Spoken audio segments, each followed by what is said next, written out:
Now let's have a discussion on the Prophet's way of showing compassion to Imam al-Hasan and Hussein. Because remember, he's our role model, he's our Prophet. We want to see how did he deal with his grandchildren. Before I narrate to you some hadiths, if you remember, I just stated one hadith that when Imam al-Hasan was born, the Prophet ﷺ basically kissed him on his lips, and he put his tongue in his mouth, and Imam al-Hasan sucked the Prophet's tongue. Now when we hear these hadiths in our culture, this is unusual, right? You find this maybe problematic even, unusual. Why would the Prophet do that? So let's have a discussion on this. Why do you think the Prophet did that? Yes, brother. I know that the Yahud, the Jewish culture, I remember watching a video online. They had that type of tradition where they either like kiss the baby on the forehead, or they have some type of tradition where like there's like a special cloth that they wrap them around with.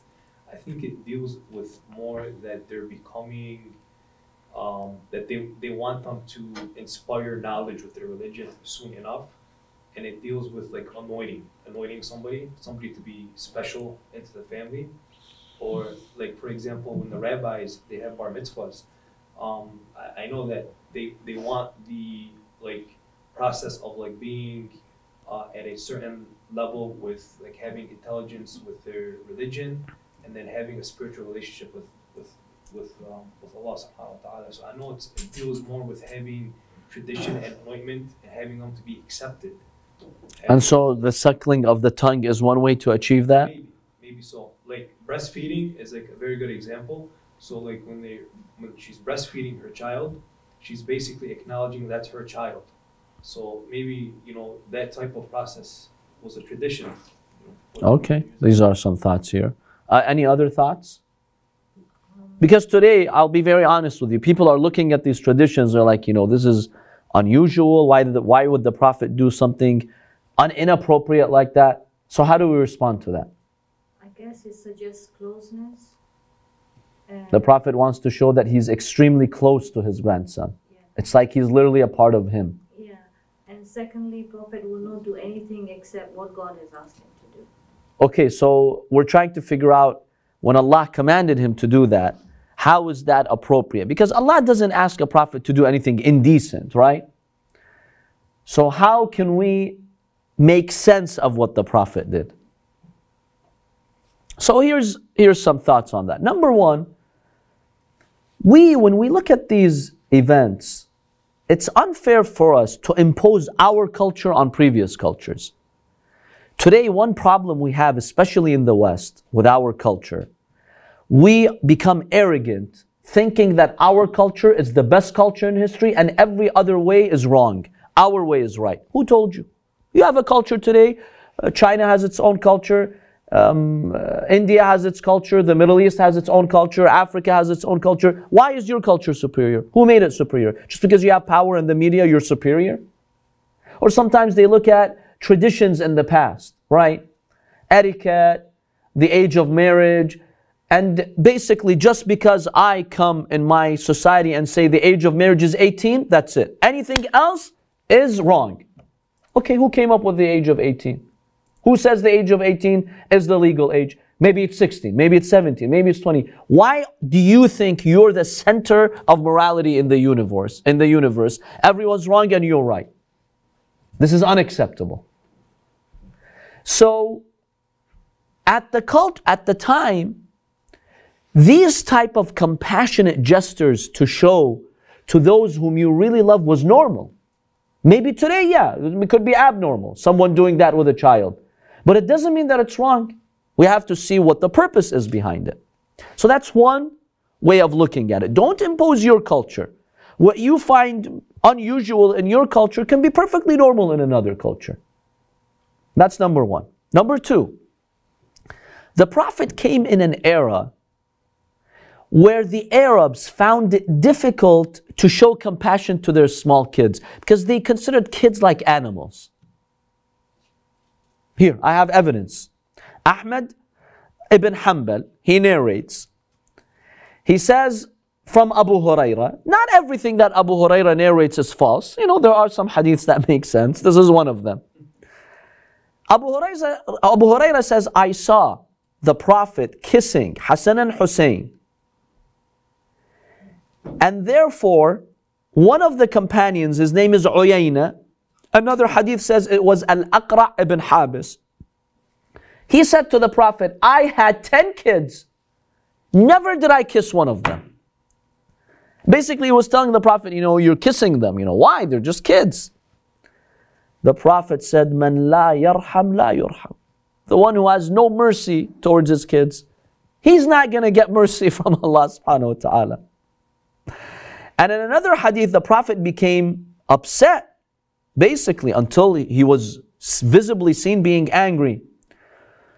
The Prophet tells him, In kana Allahu qad naza'a ar-rahmata min qalbik, fama asna'u bik. What am I going to do with you if there's no mercy in your heart? So the Prophet lived in a society where these Arab men found it difficult to show emotion and love to their children. So how do you break that barrier? Sometimes you have to do something dramatic so people see it to kind of change that perception. So that's maybe one reason why the Prophet did that. The third reason, the Prophet ﷺ is the source of purity. See, the concern is with someone doing that to a child, having a child suck your tongue. Maybe it could be a hygiene thing, right? There's bacteria on your tongue, you can get the child sick. Otherwise, what's wrong? Yani? There's no other concern. It's not like you're hurting the child. The only concern is the medical perspective, right? Bacteria being transferred to the mouth of the child. Well, the Prophet is no ordinary man. He's purified by Allah. And in fact, Sunni and Shia hadith tell us the saliva of the Prophet was healing. Sunni and Shia hadith. That's why at the battlefield, if people were severely injured and the Prophet ﷺ would take some of his saliva and apply it to the wound, it would immediately heal. So this is not an ordinary man who doesn't upkeep his hygiene and he could make the baby sick. This is Rasulullah, the source of purity on earth or in the universe. So in no way is he harming Hassan and Hussein. He's showing his immense love for them without harming them physically. Yes. I have a quick question. Did Nabi Muhammad sallallahu alayhi wa sallam, did he, with Imam Ali alayhi salam, when he was like very sick, like he had like the flu or something like that, he couldn't go to Tabuk? Tabuk. His eyes. Yes. He licked his eye. Yes, the Prophet put some of his saliva on the eyes of Imam Ali, yes, and immediately they were healed. Exactly, that's another example. So not just at the battlefield, but even if someone struggled with an illness or severe ache, the Prophet ﷺ, Allah would heal that person through the saliva of the Prophet. So see, the Prophet is not an ordinary person. So it's okay for him to do this with Imam Hassan and Hussein. Yes. In no way is he putting them at risk. Yes. So that's another way of looking at it. Number 4, Imam Hassan and Hussein are literally from the Prophet. Husaynun minni wa ana min Husayn. We come from the same source, the same light, he's a part of me. So don't compare him to just any grandson. No. The Prophet says Hussein is from me. So the Prophet could do something like that. Any other thoughts? Do you find it something unusual or it's perfectly acceptable?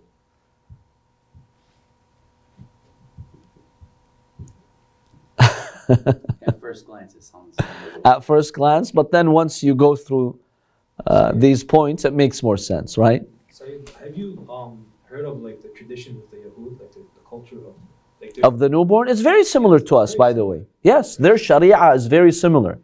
So the rituals they do for a newborn is very, very similar to the rituals that we do to the newborn. Yes. Even the circumcision, it's part of their Sharia. Yes. So yeah, we're very close from that aspect. Yes.